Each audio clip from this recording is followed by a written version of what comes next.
Assalamualaikum warahmatullahi wabarakatuh. Innal hamdalillah nahmaduhu wa nasta'inuhu wa nastaghfiruh wa na'udzu billahi min syururi anfusina wa min sayyiati a'malina. May yahdihillahu fala mudilla lahu wa man yudlil falan tajida lahu waliyyan mursyida. Asyhadu an la ilaha illallah wahdahu la syarika lah wa asyhadu anna Muhammadan abduhu wa rasuluh. Allahumma salli wa sallim ala nabiyyika Muhammad wa ala alihi wa sahbihi wa man da'a bi da'watihi wa sara ala nahji ila yaumiddin.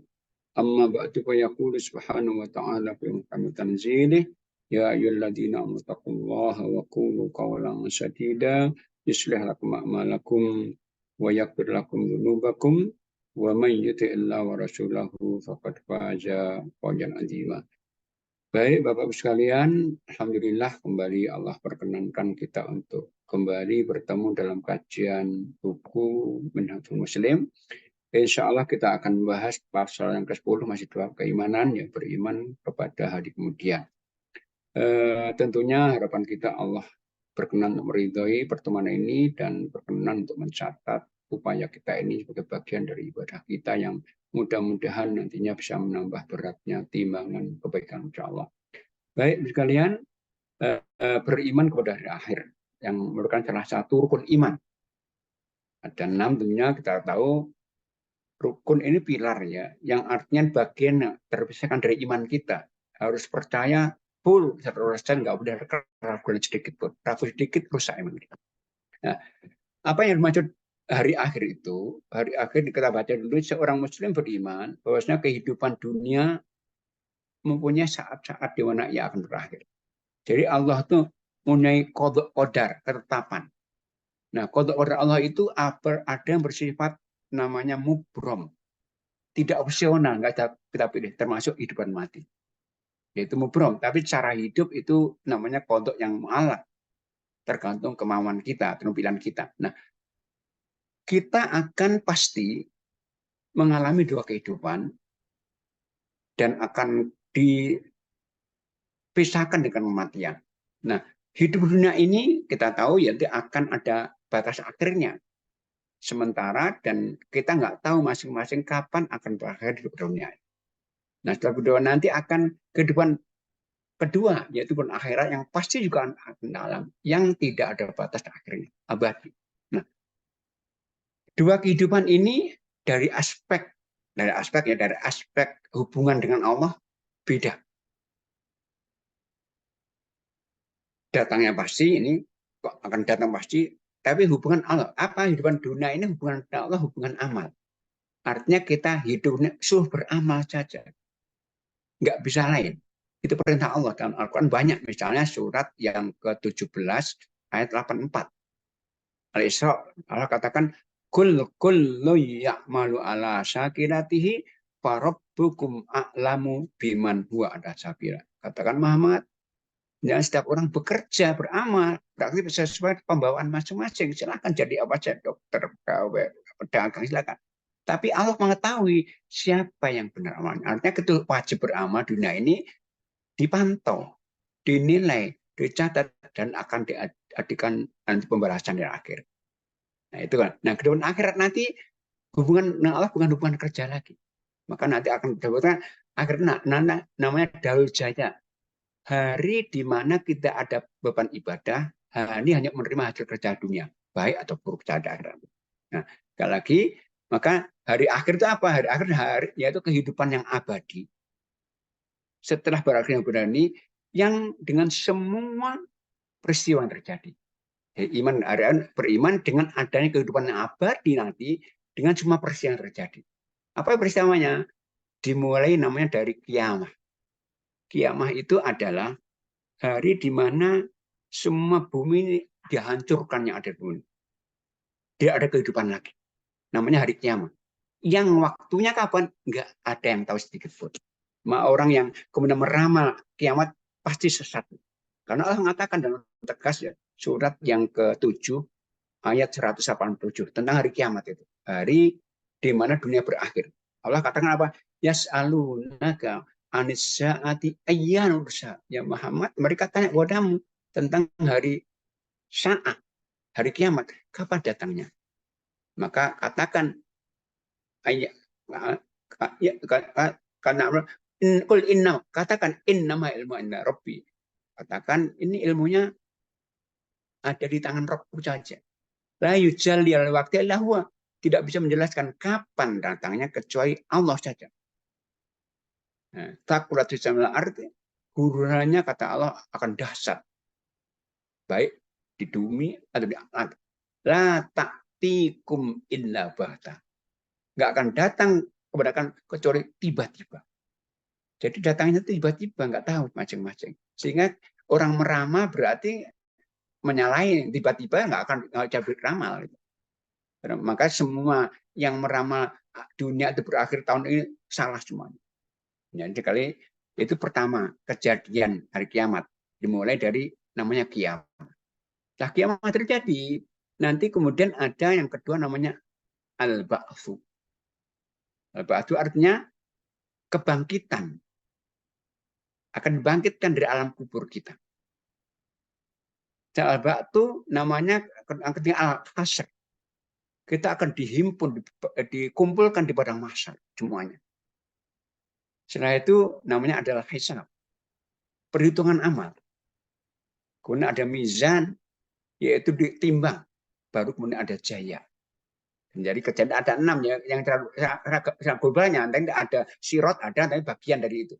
Ada al-qiyamah, hancurnya bumi ini, hilangnya kehidupan, al-ba'at, itu kebangkitan dari kubur, kemudian al-hasr, dihimpun kita di padang mahsyar, kemudian ada hisab, diperhitungkan semua amal kita, di mizan, ditimbang, semua dalilnya ada di nanti kita baca. Di mizan ditimbang, kemudian berjaya, diberi balasan. Nah itu tentang hari akhir. Kemudian kita lihat di sini, ia juga beriman bahwasanya hari akhir itu didahului oleh tanda-tanda kiamat. Mungkin pernah kita baca hadis Bukhari Muslim ya di Arba'in Nawawiyah kedua itu kan Nabi ditanya oleh malaikat, tunjukkan saya kapan hari akhir. Kata Nabi, yang ditanya yang nggak lebih tahu dari yang menanya. Kemudian tunjukkan tanda-tanda, Nabi jelaskan. Nah untuk tanda-tanda kiamat ini ya, tanda-tanda kiamat ada dua. Ada tanda kiamat suro kecil dan tanda kiamat kubro yang besar. Jadi dua-duanya itu disebutkan oleh Nabi SAW. Untuk yang tanda-tanda kiamat kecil diantaranya Nabi di hadis yang mungkin pernah baca Arba'in ayat 2 itu antalidal amalu robbatah. Yaitu ketika engkau menyaksikan ada budak-budak melahirkan tuannya. Wa antarul hufatal uratasya. Ya, dan engkau melihat tanda kecil nih, orang yang biasa nggak pakai sandal, menggembala kambing, berlumba-lumba untuk membangun gedung-gedung.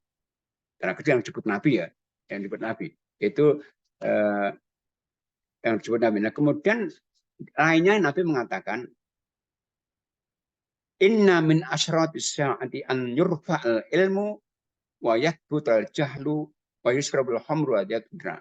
Di antara tanda-tanda kiamat kecil itu ialah lenyapnya ilmu dengan wafatnya para ulama, meluasnya kebodohan, dan banyak minum khamar dan perzinaan terjadi secara terang-terangan. Itu di antara tanda yang Nabi sebutkan. Dan banyak lagi ya. Nah, kita akan menyebutkan tanda-tanda kiamat besar. Ya, tanda besar apa? Di antaranya Dajjal. Jadi yang Nabi sebut, dan nanti di bawah belakang ada belakang. Disebutkan ada Dajjal. Berbarengan Dajjal itu ada Mahdi, Nabi Isa. Itu berbarengan itu. Jadi disebutkan dalam Muslim, dalam Bukhari, bahwa ketika Dajjal itu nanti muncul, Dajjal itu makhluk manusia ya, yang digambarkan hadis Bukhari itu tinggi besar, matanya yang satu awar, butanya itu, dan dia mengaku Tuhan. Nah, dia mengatakan Tuhan nggak seperti Dajjal, nggak buta.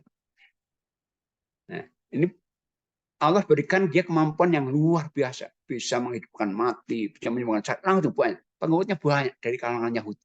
Banyak sekali pengikutnya. Nah, ketika Dajjal itu muncul, dia di Palestina. Kemudian di Madinah muncul seorang laki-laki yang namanya persis Nabi. Muhammad bin Abdullah. Itu Mahdi. Dibaiat oleh orang Madinah untuk mengejar Dajjal. Maka beliau digambarkan itu ke Mekah, makin banyak pokoknya langsung mengejar sampai Palestina. Di Palestina disebutkan dalam hadits Bukhari itu, beliau tinggal di masjid untuk sholat, disebutnya sholat asar. Saat mau sholat asar itulah turun Nabi Isa dengan berpegang kepada dua sayap malaikat dengan meneteskan air di peluk. Nah, ketika itu Nabi Isa datang ke masjid itu, kemudian tahu semuanya umat Islam di situ, tahu semua ini Isa. Karena sudah digambarkan dalam hadis yang jelas oleh para ulama, termasuk oleh Imam Mahdi tadi. Maka Imam mengatakan silahkan Anda jadi imam. Tapi ternyata Nabi Isa nggak mau kehormatan untuk umat Muhammad. Tetap Mahdi jadi imam. Nah, itu disebutkan Imam Mahdi satu-satunya umat yang mengimami Nabi. Selain Abu Bakar ya, Abu Bakar disuruh Nabi, ini mengimami Nabi Isa. Nah, saat salat selesai, itu di sana ada namanya, di tanahnya ada nama Babul Lut. Pintu besar, itu gerbang, itu Dajjal sedang menunggu. Siapa yang tidak mau ikut? Maka kemudian suruh buka pintunya. Dengan kesombongannya dan dengan pengikut yang banyak sekali, dibukalah pintu Babul Lut itu. Maka dia dibuka, kaget Dajjal. Dia mengetahui Nabi Isa. Dia tahu persis Nabi Isa. Nabi Isa kaget, berarti dia langsung yakin akan mati aku. Datang ke Medan. Lari dia. Lari diikuti oleh pengen. Nah, dia lari itu kemudian dia meleleh. Dibunuh oleh Nabi Isa. Yang jadi membunuh Nabi Isa. Dan pengikutnya bingung. Ini Tuhan kami ternyata begini. Akhirnya mereka kemudian disebutkan itu sembunyi di karena takut dikejar oleh Nabi Isa dan pengikutnya Imam Mahdi. Maka setiap ada batu mengatakan, ya Abdullah, ini di belakang Yahudi, bunuhnya. Kecuali di pohon warqat saja. Nah, setelah Dajjal meninggal, maka Nabi Isa masih hidup. Beberapa hari. Nah, itu udah nggak ada permusuhan dalam Islam. Semuanya Islam semuanya. Nah, itu Nabi Isa selesai. Nah, muncul setelah itu namanya Ya'juj dan Ma'juj. Tanda hari kiamat akhir. Ya'juj dan Ma'juj. Yang Allah sebutkan dalam surat banyak ya.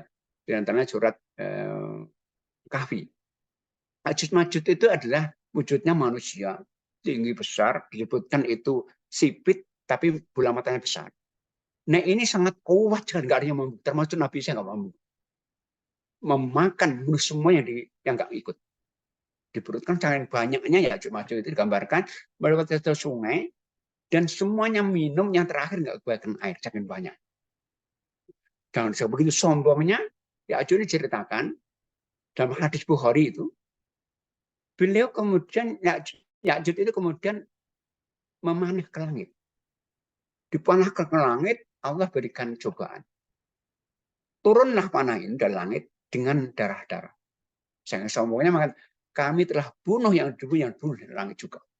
Disitulah kemudian Allah berikan izin Nabi Isa untuk berdoa agar Ya'juj Ma'juj terbunuh. Nah, terbunuhnya itu dengan doanya Nabi Isa, bukan doa Nabi Isa. Dan Nabi kemudian Ya'juj habis, kemudian muncul lagi tanda berikutnya apa itu?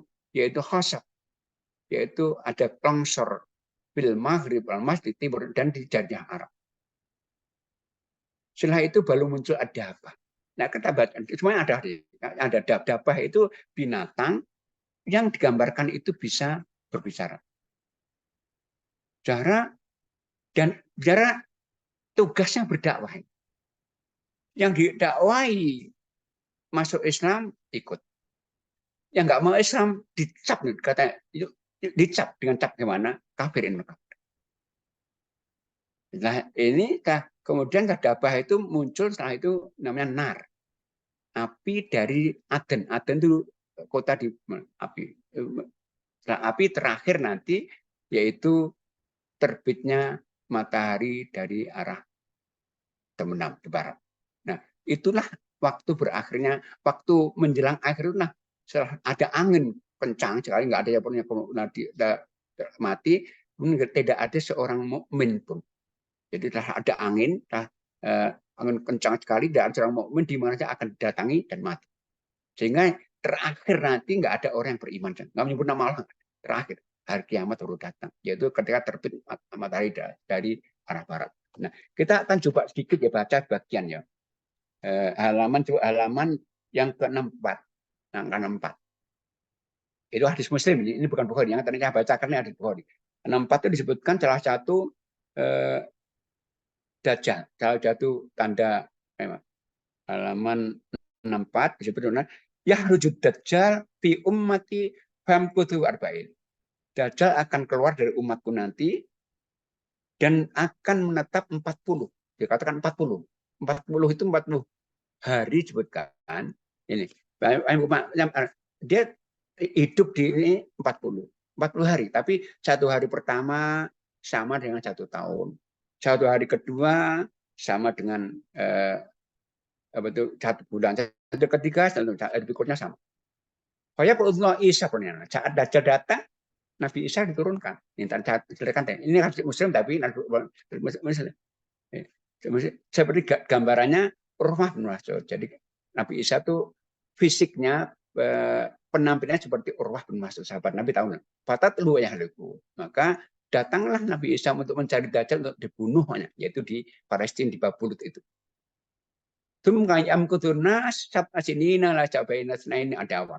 Setelah itu Nabi Isa setelah Dajjal mati hidup 7 tahun nggak ada permusuhan Islam. Kemudian ini terakhir ini loncat nih, dia hanbadratan kibar Syam. Kemudian Allah kirimkan yaitu angin yang dingin sekali dari arah Syam. Syam itu ya sekarang, dulu itu Syam itu bagian dari Syria, Jordania, dan Palestina Syam kan di bahan-bahan. Falayab kok ala wajil arti, kemudian tidak ada di bumi ini orang yang punya keimanan kecuali akan didatangi oleh rih itu dan diwafatkan. Sampai digambarkan kalau Anda berada di lubang gunung pun akan masuk angin itu, akan kalau masuk Islam. Nah, setelah itu fayab qasirunas, maka yang ada hanya orang-orang buruk saja. Setelah itu baru kemudian turunnya terbitnya matahari dari barat yang sudah terputus waktu taubat dan hari kiamat datang. Ya, kita lanjutkan ya. Kita baca tadi kembali ke awal itu dalil-dalil semuanya. Nah, jadi itu diantaranya tanda-tanda besar hari kiamat. Nah, setelah itu semua mati. Karena tadi mati semua. Yang mati-mati. Nah, pembahasan hari akhir ini termasuk para ulama membahas tentang alam kubur. Di alam kubur itu alam barzah ya, bukan kuburan ya. Alam kubur itu alam barzah, pemisah antar dunia akhirat, yang semua akan mengalami nanti, termasuk yang nggak dipendam, termasuk yang dibakar, mengalami semuanya. Bahkan Fir'aun pun jasadnya utuh tapi mengalami. Maka dikatakan Allah tentang Fir'aun bahwa mengalami al-barzah ada di halaman jadi surat yang ke-40 ayatnya 45-46 tentang Fir'aun. Dikatakan wahaqa bi ali fir'auna su'al adzab, dan Fir'aun beserta kaumnya dikepung oleh azab yang amat buruk. An-naru yu'adu alaiha ghudwasya. Kepada mereka ditampakkan neraka pagi dan petang. Jadi Fir'aun itu di alam barzahnya, ya alam antara hidup dan akan diseksa, bahwa tiap pagi petang diperlihatkan neraka yang sangat mengerikan sekali. Kemudian wa yauma taqumus saatu, ketika hari kiamat datang baru dikatakan kepada malaikat masukkan Fir'aun ke neraka. Adkhilu ajar ada neraka. Jadi berarti apa? Di Barzah itu ada adab.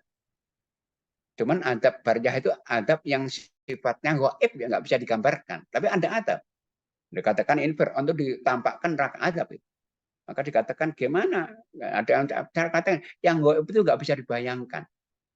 Kecuali ada berita yang Nabi nggak menjelaskan persisnya bagaimana. Cuman kalau saya gambarkan begini, gaib mudahnya kalau kita mungkin pernah tidur dengan teman atau dengan istri dengan kawan tidur, kita nggak bisa tidur, teman kita tidur pulas. Bisa jadi suatu saat dia bangun kaget, sakit semua bernasnya. Kenapa? Mimpi dipukul, baru mimpi dipukul sakit. Nah itu di alam barzah itu ada siksaan itu. Maka dikatakan oleh Nabi dalam hadisnya, idza innal abda idza wudi abi qabri, hamba Allah ketika ditaruh di kuburnya, wa tawalla anu asabu, dan yang mengantarkan pulang, annahu yasma'u qur'ani ahli. Maka hamba yang dikubur tadi mendengar suara sandalnya. Qala ya'ti malakan. Nah, datanglah dua malaikat. Mungkar nakir. Yuk idanihi. Mendudukkannya. Fayakulani. Maka ditanyalah setiap yang ada di kubur itu. Apa? Ma kunta taqulu apa yang engkau kenal dari orang ini? Nah, maksudnya Nabi Muhammad. Qala fa'ammal mu'minu. Ada orang mukmin akan menjawab, asyhadu annahu abdullah rasuluh. Aku bersaksi bahwa dia hamba Allah dan Rasulnya. Qala fayuqalu lahu ungdur. Maka dikatakan kepadanya setelah menjawab itu, ungdur ila maq'atika minan nar. Lihatlah tempatmu di neraka. Qad abdalakallahu bi maq'atan nar. Allah telah ganti dengan tempat di surga. Kalau Nabi SAW, Nabi mengatakan fayrahu majami'an. Maka kemudian akan dilihat semuanya. Wa amal munafiku, ada orang munafik kafir dikatakan yuqalulahu, akan dikatakan oleh malaikat kepadanya, tanya, ma kunta taqulu fi hadzal rajul, apa yang benar tentang laki-laki ini? Nabi Muhammad ya, fayaqulu, maka akan mengatakan la adri ma aqulu ma yuqalu najul qaul, aku enggak tahu. La taraitu wala, maka dikatakan engkau enggak tahu dan engkau dan wa yudrabu mitawar, maka akan dipukul dengan mitawar dengan besi, dorbatan dengan pukulan, fayasiu sahat, kayak menjerit ya, yasmauha mandalihi, akan dengar semua makhluk kecuali manusia dan jin saja. Itu kondisi di alam barzah. Ada nikmat, ada siksa. Nah, dan nikmat siksa. Nah itu tentang tanda ada nikmat, itu tentang mulai dari situ baru nanti datang kiamat, peniupan ya tentang sangkakala. Ini kurang lebih ya tentang kiamat dan tanda-tandanya. Nah kita akan lihat satu tadi ada apa namanya, ada kiamat sudah, tadi kata jelaskan kapan datangnya, nggak ada yang tahu doa Allah. Tiba-tiba yaitu dengan hancurnya bumi. Nah kemudian ada al-ba'ats ya. Al-ba'ats itu kita lihat ayatnya, kita lihat tadi surah halaman 59 dan 9 ayat yang kedua dari atas 59 dikatakan ya amal ladzina kafaru, ini ya amal ladzina kafaru alla yub'atsu qul bala wa rabbi latu'atunna tsumma latunabba'unna bima amiltu badzalika amal yasir. Orang-orang kafir mengatakan bahwa mereka sekali-kali tidak akan dibangkitkan.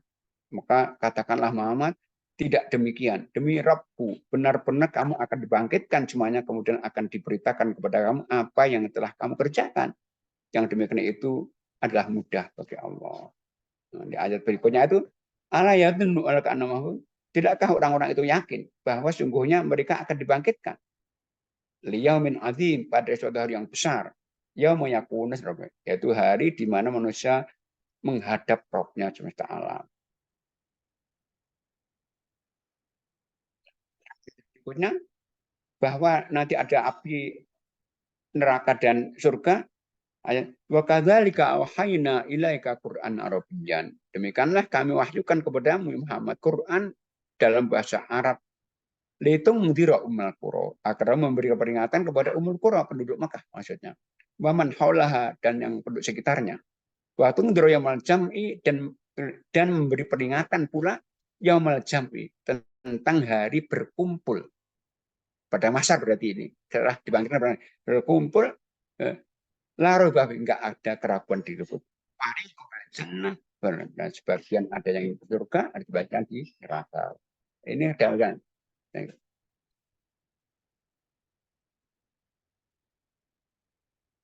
Ayat berikutnya sama ini, ada tentang hari kiamat, kejadian akhirat, kata Allah dalam ayat yang kita sering baca, idza zulzilal ardu, apabila bumi telah goncang dengan goncangan yang dahsyat, kiamat nih, dan bumi telah mengeluarkan beban-beban berat yang dikandungnya. Dan manusia bertanya, mengapa bumi jadi begini? Pada hari ini bumi menceritakan beritanya, karena sesungguhnya Rabb-mu telah memerintahkan kepadanya. Pada hari itu manusia keluar dari kuburnya, kebangkitan ini, dalam keadaan yang bermacam-macam, supaya diperlihatkan kepada mereka balasan pekerjaan mereka. Barang siapa yang mengerjakan kebaikan, walaupun sekarat roh, niscaya dia akan melihat balasannya. Dan barang siapa yang mengerjakan kejahatan, walaupun sekarat roh, dia akan. Jadi di hari padang mahsyar itu nanti kedepankan kondisi manusia beda-beda. Kondisi enggak berpakaian, gurran, orang enggak khitan bahkan. Katakan Nabi mencerana ini bahkan Aisyah tanya Nabi, berarti kita sedang melihat dong. Kata Nabi, kondisinya lebih drastis, enggak sempat orang. Karena kondisinya sangat mengerikan itu. Ada yang dikatakan hadis itu, ada yang peluhnya sampai perutnya, sampai telinganya, karena matahari sangat dekat sekali. Maka dikatakan dalam hadis Bukhari Muslim, sab'atun yudhillihumullah, ada 3 orang yang diberi lindungan pada hari itu, yang ada di antaranya itu imam yang jujur, dan di antara seorang yang hatinya melekatkan masjid, 2 orang yang saling mencintai Allah, dan itu udah kondisi padang yang sangat mengerikan. Nah, itu ayat berikutnya ini enggak berurutan ya dalilnya ya. Ayat yang akhir itu menunjukkan nanti ada dampah tadi, binatang melata tadi. Wa idza waqala alim arja, dan apabila perkataan telah jatuh atas mereka, kami keluarkan sejenis binatang melata. Nanti tanda untuk kiamat tadi setelah Dajjal meninggal ya, setelah Ya'juj Ma'juj ya, sedang melata, mengatakan kepada mereka, dia bicara nih bahwa sungguhnya manusia dahulu tidak yakin kepada kiamat. Nah, ayat berikutnya juga menjelaskan tentang tadi Ya'juj tadi. Hatta idza hudat Ya'juj Ma'juj hum fi kunnahnya. Hingga apabila dibukakan tembok Ya'juj Ma'juj dan mereka turun dengan cepat dari seluruh tempat tinggi. Ya'juj itu rombongan ya, rombongan manusia sejenis yang tinggi besar yang memakan, membunuh semua yang dekat. Ya'juj Ma'juj.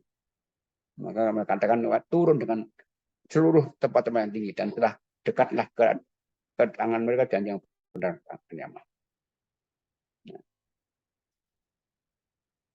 itu sekali lagi beberapa dalil semua. Dan hari berikutnya ada tentang ada mizan, ada macam-macam. Kita akan nggak baca semuanya, ya. Saya akan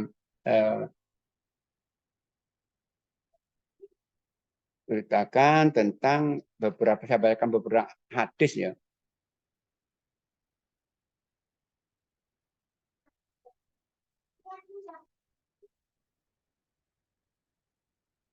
Mahsyar sudah jadi perhitungan penimbangan.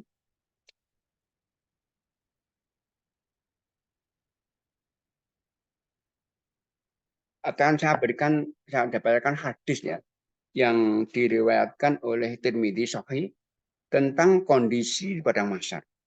Saya bacakan, yuhsyarun nasu yaumil qiyamah tsalatsa asnaf. Sinfun musatun jumrukan.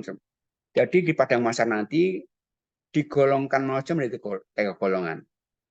Sinfun rukban, wan sinfun musat, wan sinfun alauji. Satu golongan itu berjalan, satu golongan itu berkendaraan, dan satu golongan lagi adalah berjalan di atas mukanya. Maka ditanyakan, para sahabat tanya, ya Rasulullah, bagaimanakah orang itu dapat berjalan dengan mukanya? Maka Anda menjawab bahwanya zat yang maha kuasa menjalankan mereka di atas kakinya. Tentu maha kuasa pula untuk menjalankan mereka dengan mukanya. Alangkah sukarnya mereka sebab harus berjalan dengan menjaga mukanya dan tanah-tanah yang renjol dan banyak tanaman berduri. Ya, punna biwujuhim kulla hadabin wasaukin. Nah, dikatakan lagi kondisi pasalnya yusyarun nasu yaumil qiyamati hufatan uratan ghurlan. Dikumpulkan umat manusia di hari kiamat dalam telanjang, tidak berpakaian dan sama sekali tidak dihitan. Mendengar itu Aisyah bertanya, ya Rasulullah, apakah kami saling melihat dengan yang lainnya? Rasul mengatakan, ya Aisyah, al-amru asaddu min an yanzura ba'dhum ila ba'din. Ya Aisyah, kondisi saat itu sangat dahsyat sekali. Hingga seorang nggak berpikir untuk melihat yang lainnya. Mikir di sini. Nah, maka kalau kita ingin dibangkitkan dalam keadaan baik, maka di antara nabi, di antara perintah itu kan kita muslim, di antara perintah dalam surat Al-Isra itu kan wa min fatahajjat bihi nafiratalaka masya ayyab rabbuka maqaman. Pada sebagian malam tahajudlah kamu sebagai suatu ibadah sunnah bagi kamu. Mudah-mudahan Tuhan nanti membangkit keadaan dalam tempat yang dipuji. Nah, sekarang kita baca hadis tentang pertimbangan ya, penimbangan. Jadi setelah itu nanti ada mahsyar, dihisab, kemudian ditimbang. Nabi mengatakan, fa'amma man utiya kitab yaminihi, fasawi hasab akan diserahkan kitab-kitab itu. Adapun yang diberi kitab dengan tangan kanannya, maka fasawi hasabu hisab akan dihisab dengan cara yang mudah. Wayang kal bila ajib musruro, dan kembali kepada kaumnya dengan gembira.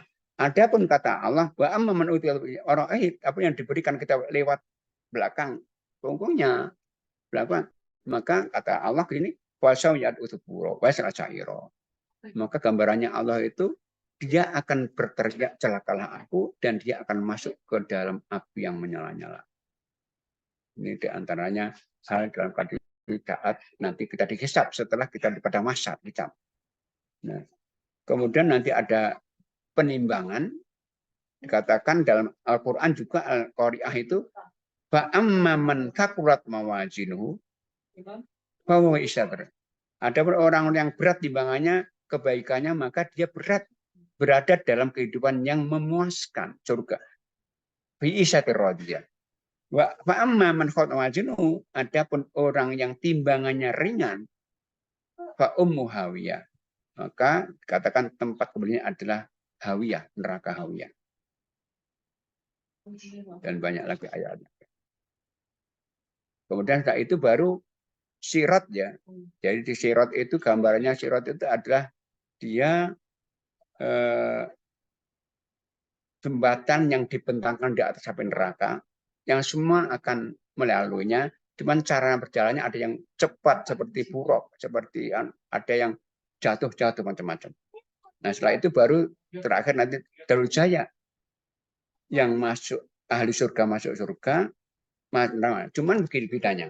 Kalau dalam surah Al-Zumar mengatakan maka mereka akan berombongan. Ahli neraka itu masuk neraka, rombongan langsung terbuka, langsung masuk. Kalau ahli surga tidak.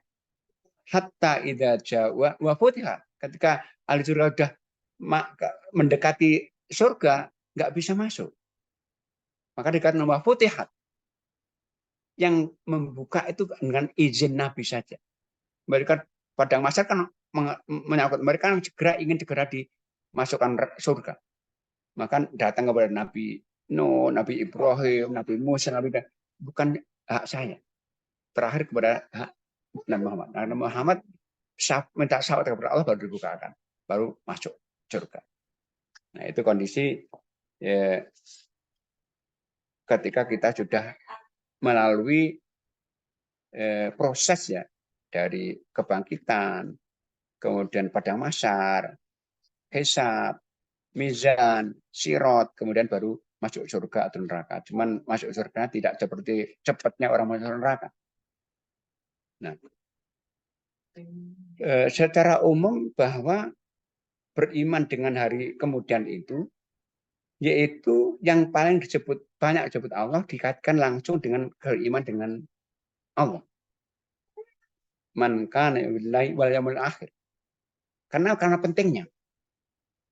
Jadi kali sering Allah sebutkan, Nabi sebutkan, Quran dan Sunnah sama, sering disebutkan iman ada akhir dengan langsung beriman kepada Allah. Contohnya, dalam surah Al-Baqarah ayat 177, lakinnal birra man amana billah wal. Namanya kebaikan itu yaitu beriman kepada hari Allah dan kepada hari akhir. Al-Baqarah lagi ayat 62, man amana billah wal yaumil akhir. Siapa beriman kepada Allah dan hari akhir. Paling banyak. Nabi mengatakan maka najun billah wal akhir kalau yukrim itu maka hendaknya paling banyak. Kenapa? Karena saking pentingnya. Kenapa menunjukkan betapa pentingnya beriman pada akhir itu? Sebab dengan adanya keimanan kepada hari akhir, seorang akan tentunya akan disiplin, akan berusaha maksimal untuk mengajarkan Islam. Coba dia tahu persis, tidak ada amal pun yang berbuatnya kecuali akan ada pembalasan di akhir. Semakin kita beriman, semakin kuat iman kita, dengan makin semakin semangat kita untuk belajar, semakin semangat untuk berupaya, untuk beramal. Orang nggak beriman ya akan malas. Maka orang kalau ibadah malas ya berarti imannya ke akhir berarti kurang kuat. Tapi semakin kuat maka semakin semangat ibadah karena yakin akan ada manfaat imannya itu. Itu pentingnya kita beriman kepada hari akhir. Untuk itu Allah paling banyak sebutkan dan gantikan dengan iman kepada Allah SWT, dengan juga Nabi SAW. Dengan adanya penggambaran yang detail tentang surga dan neraka, yang itu ada di akhir aja, dan segala kenikmatan sekitarnya, seorang akan terdorong untuk merasakan kenikmatan itu. Dan takut untuk merasakan siksaannya. Hal tersebut tentu akan membuatnya selalu ingin melaksanakan kebaikan dan tidak mau merasakan keburukan. Karena tahu benar gambarnya begitu dahsyatnya. Bahkan digambarkan dalam surah An-Nisa itu kan, surat Nisa ayat 56 kan, tentang dahsyatnya neraka itu, kullama nadijat juluduhum berdanau juludan noiro. Ya, jadi siksa neraka itu dibakar api. Yang api neraka itu digambarkan 7 kali lipat panasnya dari api dunia. Dikatakan Allah surat An-Nisa 56 itu kullama nadijat, ketika setiap jilid dia merasakan panas itu kan kulit ya. Kalau dibakar kullama nadijat, setiap kulitnya itu matang kata Allah, badalnaum akan kami ganti kulit baru untuk akan merasakan azab. Kalau di dunia enggak, dunia itu api neraka itu dunia tidak terbuku panas kan? Kalau dibandingkan api dunia enggak sepanas api neraka, tapi kalau orang dibakar api dunia pada kondisi tertentu dia akan enggak merasakan, kulitnya hangus enggak merasakan lagi, pingsan dia. Di akhirat tidak. Setiap di api neraka itu menyentuh kulitnya, panasnya lipat, matang ganti untuk sekarang enggak ada jedanya begitu. Nah, kalau kita beriman dengan adanya itu akhir, maka nanti kita akan takut untuk maksiat. Maka dikatakan dalam hadis akan muncul namanya haya, malu untuk enggak taat, malu untuk maksiat, karena kita yakin itu manfaat iman pada akhir. Dengan seringnya disebutkan masalah iman pada akhir, seringnya, maka hal itu akan mengingatkan orang-orang kita sering yang terlupa, yang sering lalai kehidupan karena terpengaruh dengan segala kesenangan dunia. Jadi kehidupan dunia itu kan Allah mata luhur, itu memperdayakan. Tapi dengan sering membaca, maka itu akan mengingatkan kembali akan kondisi yang kita sedang dibuai dengan dunia itu. Dengan menyebutkan masalah hari akhir secara detail diharapkan tentunya dapat mematahkan argumentasi dan penentangnya atau mematahkan dalil-dalil yang sebenarnya tidak ilmiah dari orang-orang yang tidak percaya dengan hari akhir. Jadi kan masih banyak juga umat Islam yang masih ragu-ragu dengan hari akhir. Kan belum pengalaman dengan Dan sekali lagi ini sebenarnya dengan dia paham, tahu bahwa Quran itu dari Allah, dengan pun banyak bacanya ayat yang menjelaskan tentang hari akhir, tentunya akan semakin yakin. Nah, itu kurang lebih tentang materi di malam hari ini tentang beriman dengan hari kemudian. Mudah-mudahan dan kalau ada yang menambahkan silakan.